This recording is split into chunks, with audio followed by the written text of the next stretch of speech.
mixed with a growing sense of anger. Adam? Well, there's definitely trouble in paradise, isn't there? If you've seen my other videos where we've just invested in taking on this big farm in the Valencia area of Spain.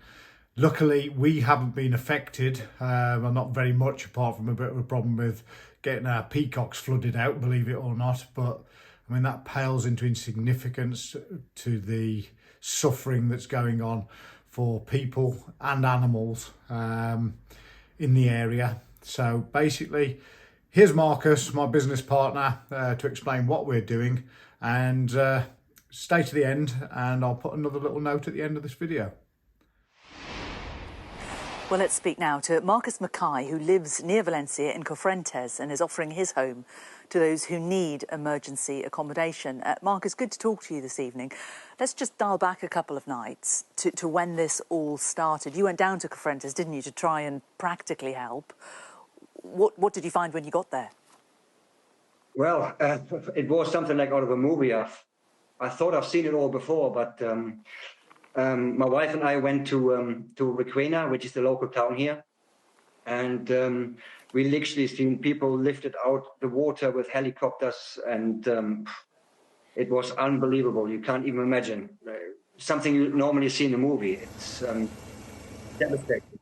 Many people have died. The number now raised over 200 people. People lost their homes. It's absolutely devastating. I can't even put it into words, to be honest. Now, you'd gone down there because you wanted to try to help, but yes, you couldn't even get into the town. So what are you doing instead? Instead, I appealed online on Facebook pages, different groups in the area. I had an amazing response from people who needed help. Also animals, not just people, also animals. All the animal shelters are being highly affected, and we now at the weekend receiving 30 dogs we look after. We have a family of 5 with 3 children who come to stay with us. There's also some chickens what needs rescuing, and horses and pigs, and you name it. And it's crazy. But fortunately, we have a big house. We have 10 spare bedrooms. We have a separate apartment on the land. We have various closures for animals, and yeah, so we're trying to do our bit this way, you know. So yeah, it's absolutely. So we should explain that you have a property that you were renovating. Sorry, Mark, I was just saying we should explain that you have a property that you're renovating, you know, to run as a business, to run as an accommodation place. Yes, we are Nature Escapade. We wanted to open a guest house with glamping facilities and offer yoga, fitness, wellness, and so on, which we have now put on hold due to the emergency. People need our help, and people lost their homes. They lost everything they had. And so what can we do? You know, business comes secondary now. So we opened our home to people who need it more. You know, who need accommodation, children, families. You know, like you can see on the videos, on the pictures, they lost everything they had. So business now is secondary, and now. And there can't be many places. Sorry? Yeah, sorry, there's a little delay on the line. I was just going to say there can't be many places that people can take their pets and their animals as well. No. We live on a mountain. So luckily for us, we haven't been badly affected. We had some damage as well. We rescued some peacocks already, and the peacock pit was completely flooded. So I had to go out at 3 o'clock in the morning and shovel all the water out the peacock. How do you call them?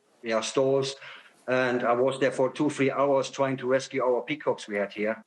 The hailstorm what came out, the hail balls was like snooker balls. There was as big as snooker balls coming from the sky, and it was absolutely devastating. So there is not many places like ours, but the problem is the transport here, because people, in order to get to us, they have to go through Requena, which is the local town which has been badly affected as well, and people can't get to us. Otherwise, we would have people here already. So the transport is a little bit tricky at the minute. How long do you think you're going to be able to put people up for? as long as we have to. You know, in the end of the day, is at the moment there's no idea of how long it's going to be. The animals will be here for at least 2-3 months. That is for sure, and people can stay as long as they need to. You know, like I said, business is secondary. You know, And Marcus, what kind of response have? Yeah, sorry. Sorry, Marcus. What kind of response have you had on social media? You know, you've had this family who are coming this weekend, but apparently you've had a really big response from people who are keen. Yes, absolutely. On one of my posts, I offered camper vans who've been stuck on the side. I mean, I've seen them. I've seen it. There was mobile homes parked everywhere because they had nowhere to go.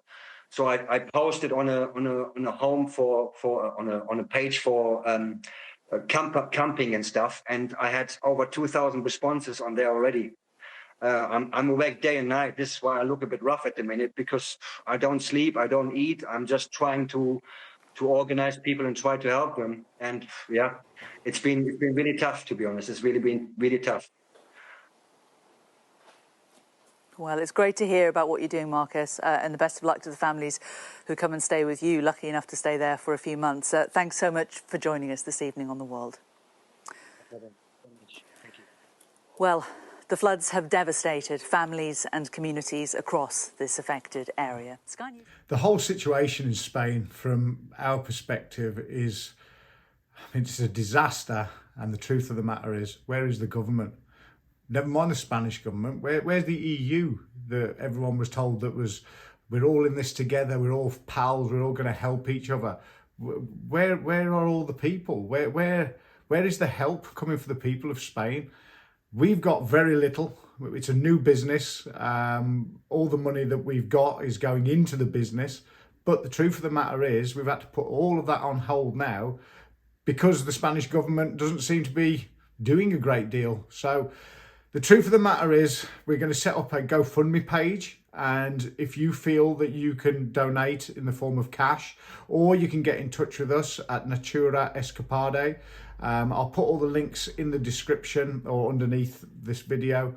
And if you think you can help with bedding, animal food, because we've got a lot of animals that are coming, even a horse, I believe. We've got chickens coming. We've got lots of dogs coming from that were already in rescue homes, and obviously humans as well. They all need feeding.